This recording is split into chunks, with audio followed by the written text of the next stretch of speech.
Most of you know, my name is Mary Newman, and I'm a member of the Outreach Committee. Every month, the Outreach Committee selects a different recipient for our Sunday plate collection. In April, we celebrate Earth Day, and so in honor of Earth Day and the environment, we have chosen the Learning Center at Euchee Butterfly Farm as our plate recipient.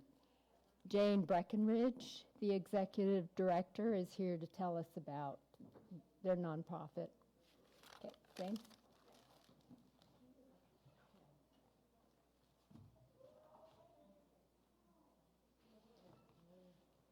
Okay. Is this mic on? Maybe?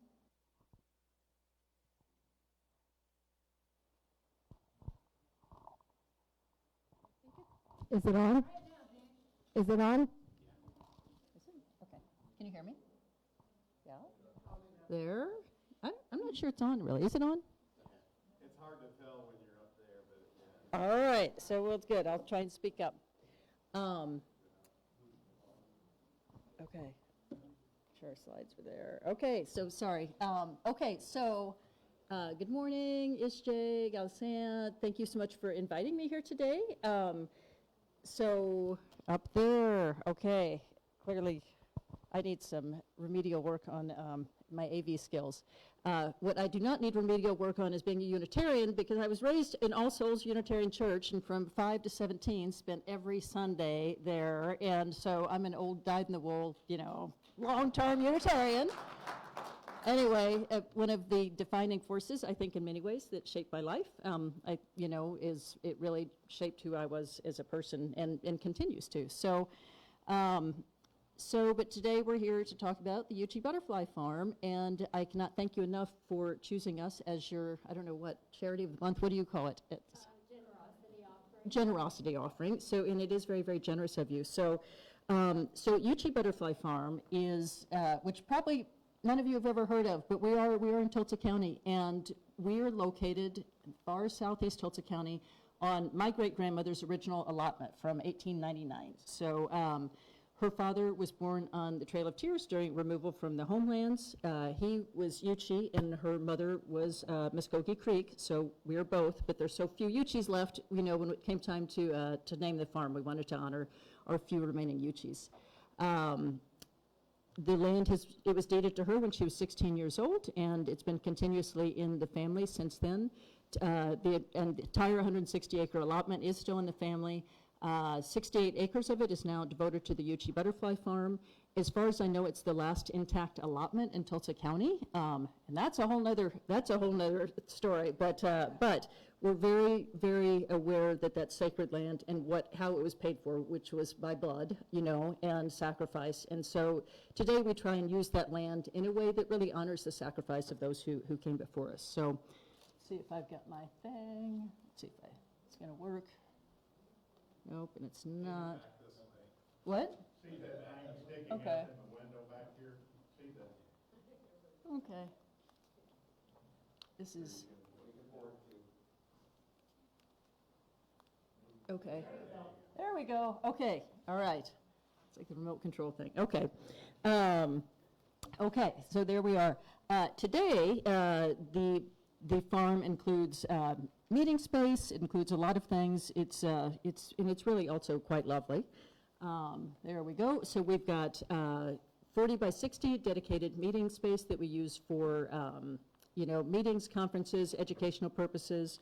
We have, let me see if this is working now. There we go. We have 14 acres of true original native prairie remnant that's never been plowed. I think, as far as I know, it's the last one of that kind of biodiversity left in Tulsa County. We have over 400 species of plants that are found on that little prairie remnant, many of which are not found anywhere else in Oklahoma anymore. We work with the OU Biological Survey to try and document that, and also just use that as a living classroom for people as well. There we are, and I'm just having the worst time. There we go. We also have an outdoor flight house. We are a real working butterfly farm. And yes, that is a real thing and not just a hippie hobby, even though that would be something that I would do for sure. We really do raise butterflies, and you can see them at our outdoor flight house, which is open seasonally. It's 30 by 80 and has thousands of beautiful butterflies in it and native landscaping. And there we go. And then we also have an indoor flight house, which is 40 by 40 with 18-foot high ceilings, and that is open year-round, not open, but it's in use year-round. And we keep a culture of butterflies going all year. And there we go. We are also home to a summer internship program with Muskogee Creek Nation and also the Institute for Tribal Environmental Professionals.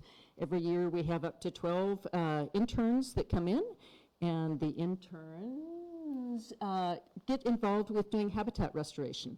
And I'll talk more about that in a minute, but we don't believe that interns should just be filing papers and cleaning, you know, wherever. We want to make sure that the experience is as meaningful for them as possible. So they get to go out there and have a real field experience, and there we go.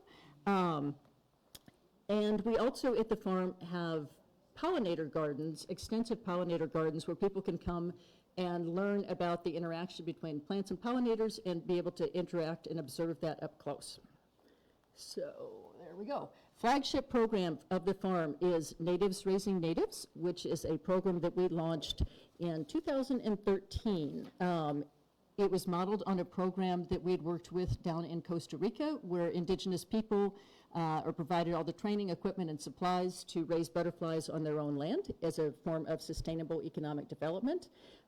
We wanted to roll something out similar here, and because we had been buying butterflies, we'd been, my husband and I have been in the butterfly business for over 20 years as exhibitors and farmers, and so it was great to support those efforts down there where the profits went to reforestation. We wanted to do something similar here, so we launched it. What the program does, and we've got 233 farmers now enrolled in Natives Raising Natives, all Muskogee Creek citizens, primarily south of I-40 in the more economically depressed areas of the reservation. The farmers who are enrolled in the program get all the training, equipment, and supplies they need at no cost to raise these butterflies, and then we agree to buy back everything that's raised. It's guaranteed that everything they raise we will buy back, and then those are collectively sold to clients throughout the country for zoos, institutions, exhibits, and that sort of use. So, so we had three goals when we wanted to launch Natives Raising Natives. The first, obviously, is trying to do sustainable economic development in a way that works with nature instead of against nature. You know, traditionally, Muskogee people, in our homelands, we were agrarian. Once we came up here in these allotments, most of them not suitable for traditional agriculture. However, when you're doing butterfly farming, you're working with nature instead of against nature, because you're working with host plants, and you're trying to encourage the natural processes instead of subvert them to do modern non-native agriculture. So it's been, for the people who are in it, I mean, this is not full-time job, but for people that are in it, it's been very life-changing. You know, so we have everybody from grandparents raising grandchildren to people transitioning out of prison. We've now started working with the reintegration department of Muskogee Nation, where we have an entire department for people coming out of prison and trying to transition back to regular life. We have a lot of people with disabilities or challenges who have been able to participate in this. We had one young lady who came on board a few years back, and she had some intellectual disabilities, and for her it was the first time she'd ever been able to have a job. She was living in Wilitka out in the country, no enrichment, no anything, and then she became a butterfly farmer, and her mother said that's when she grew her wings, and it changed everything in her life because she knew she had a purpose and it had meaning, and those kind of opportunities aren't available in rural Oklahoma to people a lot. So so we really believe in the program, and sometimes, you know, just that little bit of income can make all the difference down there. So that's the most obvious reason why we launched this thing. But the other two prongs of the program, which are really just as important, are, there we go, youth education. And so Native people, really underrepresented in those STEM and science fields at university level and beyond. Oklahoma, as we know, has very poorly paid teachers, particularly in those rural areas. I can't really fix either one of those two problems, but what I can do is get young Indigenous kids excited about science in a way that is very accessible and very hands-on. And if you have kids even, man, they never want to crack open a textbook. You get them raising butterflies, and all of a sudden, you can just see everything changes. They start asking all those questions. They get excited about it. It's just a really, really neat way. And again, these are enrichment opportunities that a lot of times kids in affluent schools or suburban schools, they get those enrichment opportunities. These rural kids are not getting them. And so the program allows us to do that. And I think I think virtually every household that is enrolled in Natives Raising Natives has kids in the household. So those kids are learning not only how to raise the butterflies and the science of that, with biology and entomology, but they're learning how to raise the host plants, so they're learning about horticulture and botany, and just, anyway, it's a wonderful way to learn about science. And then, there we go. And then the third mission, part of the mission for Natives Raising Natives, which in some ways is eclipsed almost the previous two, is to use the butterflies raised in the program, these native butterflies, as ambassadors to raise awareness for the need to conserve, protect, and restore the ecosystems that allow these butterflies to exist. It's very easy to look at a butterfly, it's pretty, everybody loves them. Butterflies are there because the ecosystems support them. And if we don't support the ecosystems that allow them to exist, then we see what happens. We're seeing dwindling numbers. We're seeing catastrophic decline. So I can go out, and we do a lot of outreach work. We do a lot of outreach work in non-traditional outreach places like fairs and whatever, all sorts of places. I can give people a lecture about habitat fragmentation and, threats to biodiversity and blah, blah, blah, and people pretty much tune me out. Those are all very kind of cold, bloodless words, and it's very easy to tune them out. But when people are interacting with these beautiful native butterflies, and they're in one of our butterfly tents or, one of our events, and they're up close and personal with those butterflies, and you can tell them, in 10 years, maybe less, these butterflies are going to be gone off the face of the planet forever if we don't get busy and do what needs to be done.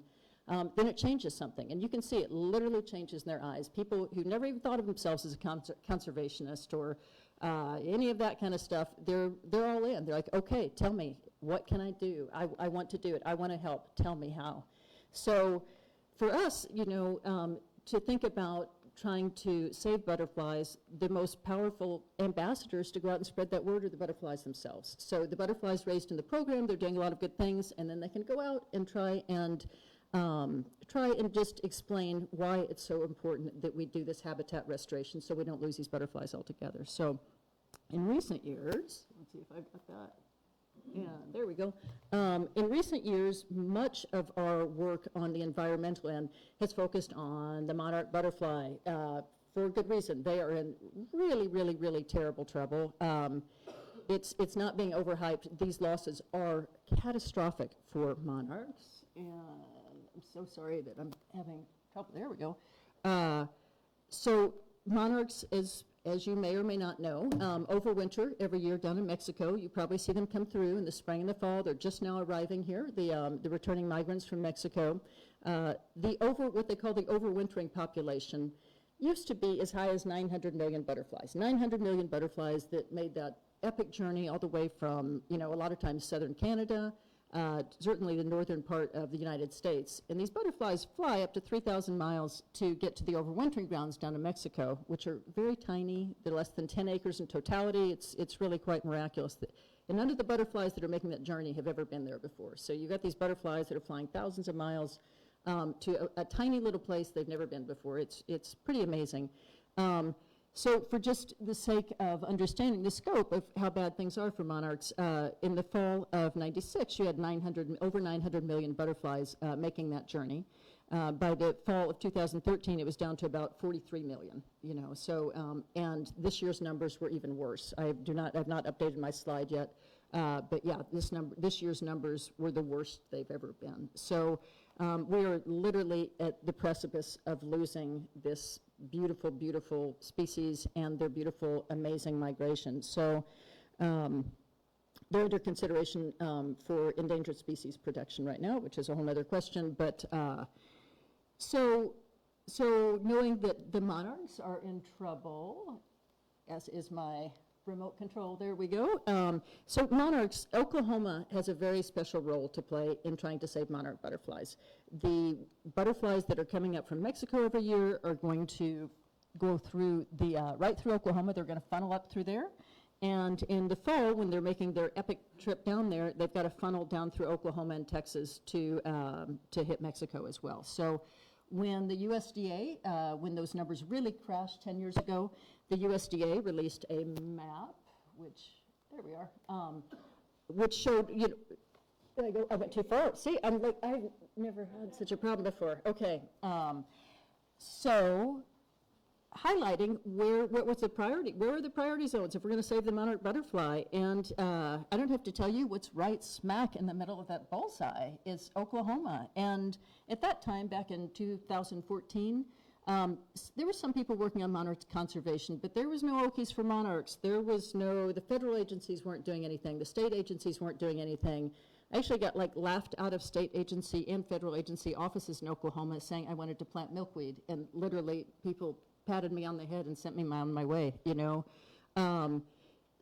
So it was, you know, here we are, you know, the fate of the monarch hinging on us Oklahomans, and nothing really being done on this, on the scope that was needed. So fortunately, though, you know, Oklahoma is unique in that, as many of you know here, we've got 39 federally recognized tribes in the state of Oklahoma, which is an artifact of removal because most of them aren't from here, but we do have them now, and most of the territory that the monarchs are passing through on their migration path is under dual jurisdiction between tribal governments and other entities. So through our work with Natives Raising Natives and being out working with tribal communities, we knew that there was a commitment from the tribes to do something to save the monarch, even though it wasn't happening yet in a lot of other quarters.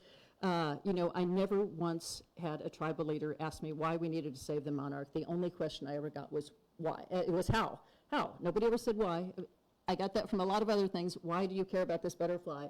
The only other question they ever asked is how. How are we going to do it? Okay, how do we, what do we need to do? How do we do it? So that was actually a pretty good question because the scope of what we were trying to do, we had done a lot of restoration work. We'd never done something that big. So I had met Dr. Chip Taylor, the founder of Monarch Watch, the inventor of the Monarch Way Station and the Monarch Tagging Program at a conference the year before. So I got in touch with him and said, we want to build a monarch migration trail on tribal lands through Oklahoma. Can you help us? And he's like, sure, you know, we can absolutely help you with that.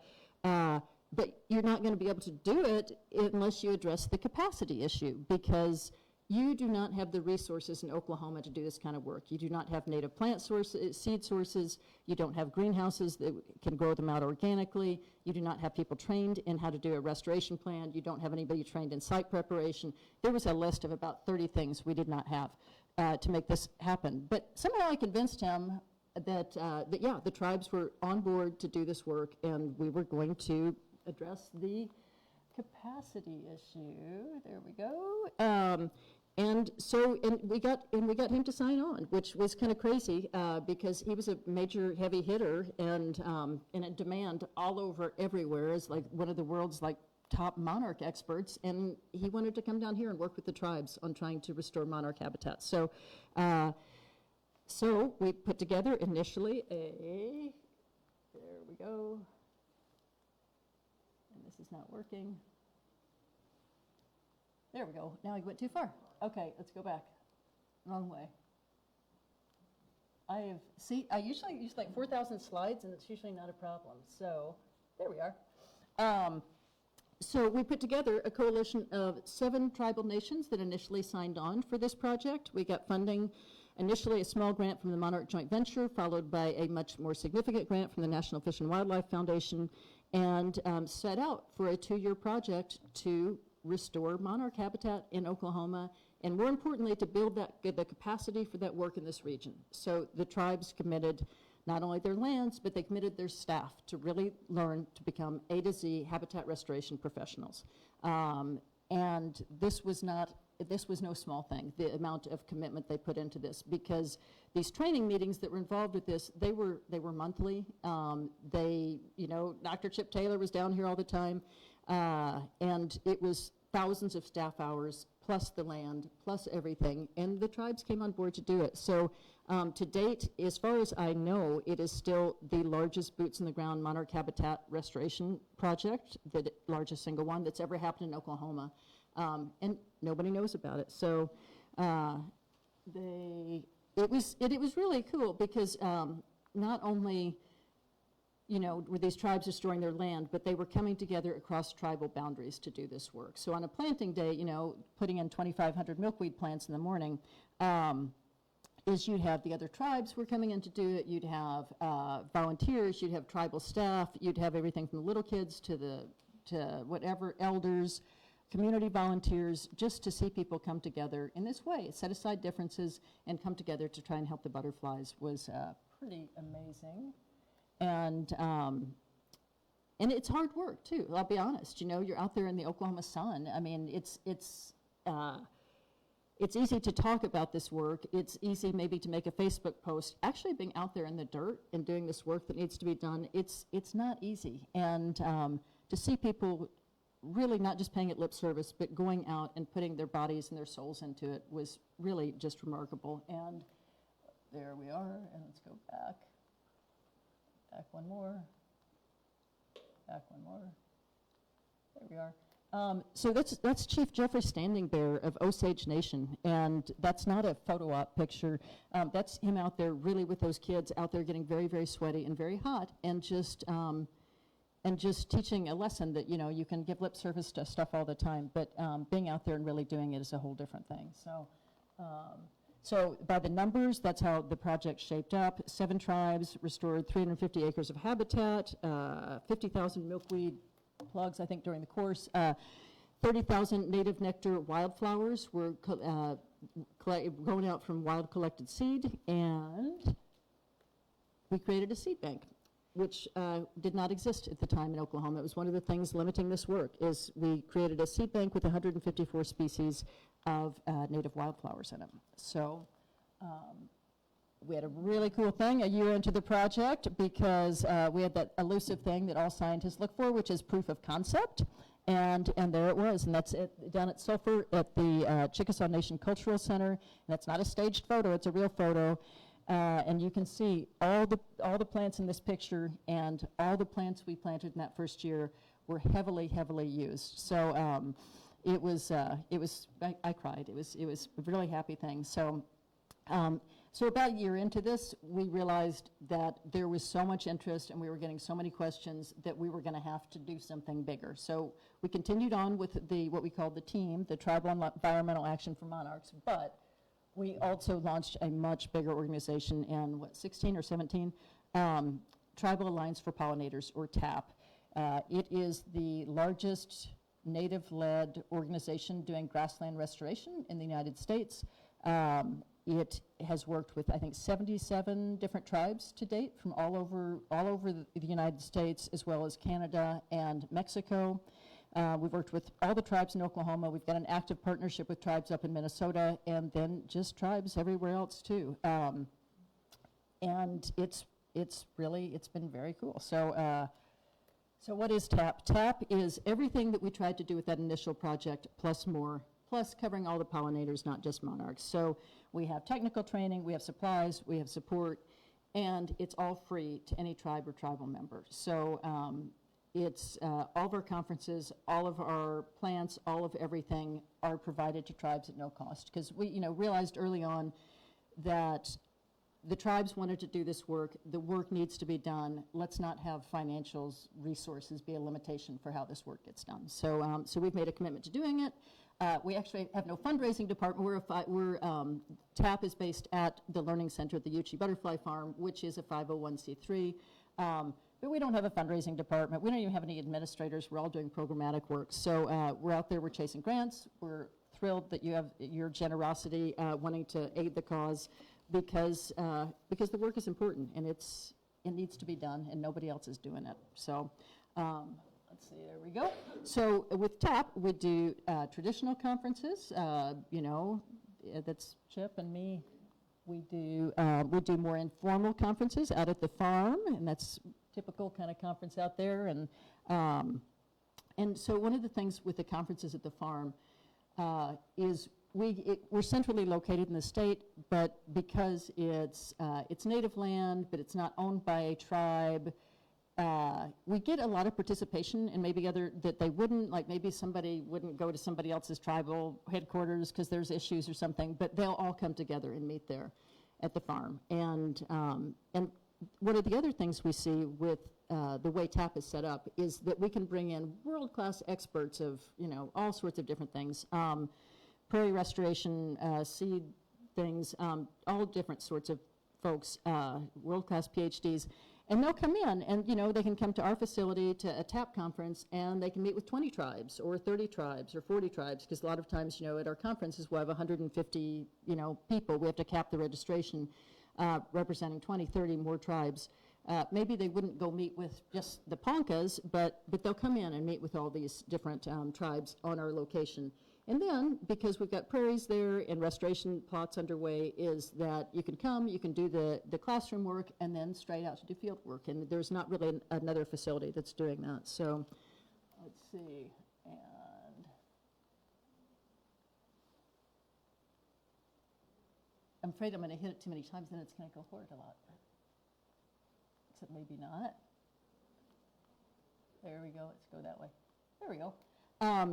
We do a lot of hands-on workshop and hands-on training. We're, it's great when you have a guest speaker in, but what sometimes a lot more important when you're trying to do native plant restoration is getting your hands dirty and learning how to do this and having somebody really walk you through it. So, at our conferences, people will do that. They can go out with our staff and learn how to do this work, learn how to restore their lands, whether they're doing it because they care about the butterflies, because they care about the pollinator crisis, because sacred plants for medicine and cultural and ceremony purposes are disappearing, because they've got traditional food sources that are disappearing from wild plants. There's a lot of different, or just because it's the right thing to do. Whatever the reason, they can come to TAP and get assistance doing that work. And we've got a lending library of books, which is, of course, free. We've got our own seed collection guide, which we developed with our friends over at OU at the Berberium. Amy Bouteau helped us develop this. It's our own, for our people that are trying to engage in seed work. They had a hard time because a field identification guide is that thick, and so we identified which plants were most important for monarchs and other pollinators and other butterflies, and told them when and how to collect them. We have 3 greenhouses, or they're really hoop houses because they're unheated, but every year we grow out 10 to 20,000 or more native plants in those greenhouses. We're actually the largest producer of native plants in the state of Oklahoma, and those are all provided free to tribes and tribal members for land restoration. The greenhouses also are a classroom, and so you've got a lot of tribes that are getting greenhouses. They want to learn how to use them, and they can come to classes on site and learn how to do that. And they're also an important thing for our summer interns as well. They spend a lot of time in the greenhouse, not just cleaning and watering, but learning the management, learning the science behind that. And that young man, that's Bryce Wetstein, he started 5 years ago with us as a Creek Nation Summer Youth intern. He and his brother, twin brother, were so inspired by it that they then went to the College of Muskogee Nation, got degrees in natural resource management, and then graduated in April, and now are full-time program coordinators for TAP. So we're really, really proud of them. And they're lovely. And even the greenhouses in this work is important for language revitalization. Those are our friends over at from Euchee Language Project, and they were coming over to volunteer, transplanting milkweed, but also using that as an opportunity to do language enrichment. So speaking Euchee all day there, learning as you're transplanting plants, it gives you an opportunity to learn all sorts of new things. And we do try and incorporate language revitalization in everything we do as well. We have our TAP program coordinators provide on-site technical assistance for people doing, for tribes doing plant restoration, native plant restoration.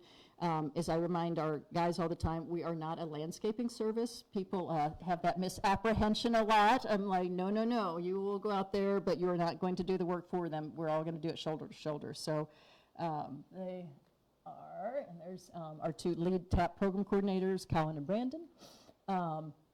And we've got a lending library of equipment. It was one of the things we identified early on, is that a lot of times tribes wanted to do native plant restoration. They didn't have the specialized equipment or even the general equipment. So it can all be borrowed at no cost. And this is actually one of, in some ways, the most significant things we do, and it doesn't sound very glamorous, but the TAP seed bank that we have continued to develop is the largest native plant seed bank and largest native plant seed bank in the state of Oklahoma. It's got 235 species of native plants, many of which are not found anywhere else. Many of these plants that we're growing for restoration purposes have never been grown in captivity before. We do the seed bank, because these seeds are so rare, we don't just scatter them. You may have wondered why we've got these greenhouses, because it seems like a lot of work, and it is. But these seeds are so precious and so rare. If we scatter them out there, then mice and birds are going to eat most of them. And I love mice and birds as much as the next person. I really do. But if I've got 100 seeds left of this plant, I really don't want 95 of them being eaten by mice.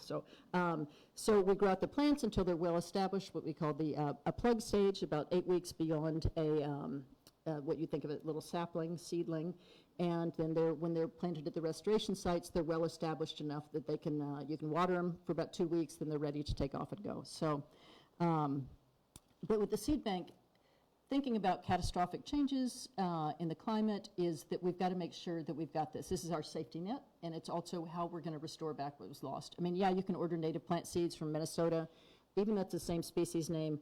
Those aren't the same. Well, no, climate's a little different here than it is in Minnesota. There's micro-adaptations. We want to restore what was lost, and so to that end, we've started this seed bank, and we're very proud of it. So the seed bank, some of those are wild collected. We never take more than 10 to 15% at any site because we don't want to have a negative impact. When we take that, it will not damage things, but it does allow then other tribes to go out and restore things. And we also have about 20 seed propagation beds at the farm as well. And those are for seeds that are in high demand or hard to collect. And we have a seed cleaning machine, which again doesn't look like much, but that's a little $10,000 toy from the National Fish and Wildlife Foundation. I had to write a grant just for it. The guys always joke it's the employee of the year again. It reduced our processing time by about 90%. So it's just been a game changer, and we'll clean seeds for other tribes as well too. So thinking about that very expensive little seed cleaning machine, it kind of brings back to heart one of the things about the benefits of intertribal collaboration, which it's not a traditional model for doing this kind of work. Let's be honest. But for us, we see so many benefits. Besides just sharing things like the seed cleaning machine, you can share technical knowledge, you can share resources, equipment, all that. You also have enhanced funding opportunities from what people tell me unofficially. If you're a federal agency or a foundation, if you can award a grant that touches 10 tribes, so you can check off 10 boxes there with the same amount of paperwork, they would always rather go with that. So it does give other funding opportunities beyond what people could have. And the last, which truthfully, I'm very ambivalent about, but I think it's true, is that we do carry more weight when we speak out as with one voice, as nations speaking together than as individual tribes. I think it was one of the big lessons from Standing Rock. It shouldn't be this way. And there's I think 579 federally recognized tribes, plus there's some more that aren't. Different language, culture, history. You cannot just lump all people, the Native American bloc, as a one-size-fits-all. That being said, when we start speaking together and acting together, our power is very much magnified and amplified. And I wish my power was magnified there. So one example of this, when we did the first planting for the initial project, it was at the Citizen Potawatomi Eagle Aviary, and 7 tribes came together to plant this milkweed, save monarch butterflies. It was picked up by Reuters, and this like hit everywhere, hit the news. It was in the Washington Post, Huffington Post, Christian Science Monitor. It hit the International Wire. It went kind of nuts. One tribe planting some milkweed, I don't think would have made that impact. 7 tribes coming together to try and save this butterfly in such an iconic way. It spoke to people, and it sent a message that, that was important. And then more recently, there we go, National Geographic came to call, which was pretty dang cool. They came out in July of 2022 and spent a week covering with a photography team, Jaime Rojo, who's a National Geographic fellow, documenting the work the tribes are doing to restore monarch butterfly habitat here. And then in April 23, Michelle Nijhuis, the New York Times bestselling author, came out and spent a week again documenting the work that the tribes here are doing to save monarchs. And let's see if we can go. January 24, 2024, cover story, monarch butterflies, and the work of the tribes was featured in there. We were in there, and it was just really cool. So there's our guys. There's Cowan and Brandon out there planting at Muskogee Nation golf course. So yeah, so it's cool. So I don't talk about the media stuff because I'm braggy, except maybe about National Geographic, because come on, okay, you would too, right? So, but the reason why I bring it up is that it's so overdue because for years tribes were overlooked as even potential partners on conservation work. That's not just the federal government or the state governments. That's the big mainstream conservation organizations. They never, ever, ever even considered that tribes were potential partners in this work. You know, when we got started with the monarch work 10 years ago when this was going crazy, even when you were doing grant applications, there wasn't even a checkbox for tribal land, public land, private land. I mean, just nobody was talking to the tribes, nobody was considering the tribes. And so it's happening now. We're getting the recognition, and you know, it's very important, I think. So back in 2020, the Supreme Court affirmed and upheld our sovereignty, which we always knew, but it was nice to have the words. But to me, the real heart of our sovereignty is our relationship to the land, and it always has been in our ancient relationships with these lands. And the fact that after all these years, you know, millennia, you know, of guarding, protecting, living with these animals that are our brothers and sisters, you know, to not be considered as having a seat at the table was very, very painful. And it's nice to finally see it changing. So, you know, the old Euchees have a saying, Euchee Neno So Ke Neno. It means we Euchee people, we're still here. And, you know, we've beaten all the odds and we're still here. And, you know, so really, I'm betting on the monarch to do the same thing. And, but they're not going to be able to do it without our help and without your help and my help, because the scope of the challenges that they are facing now is unprecedented. It's not just a pesticide. It's not just the habitat loss. It's climate change. It's the loss of the, you know, the overwintering grounds. Every year we lose 1 million acres of monarch habitat just to development. I live out by Bixby. I see it every day.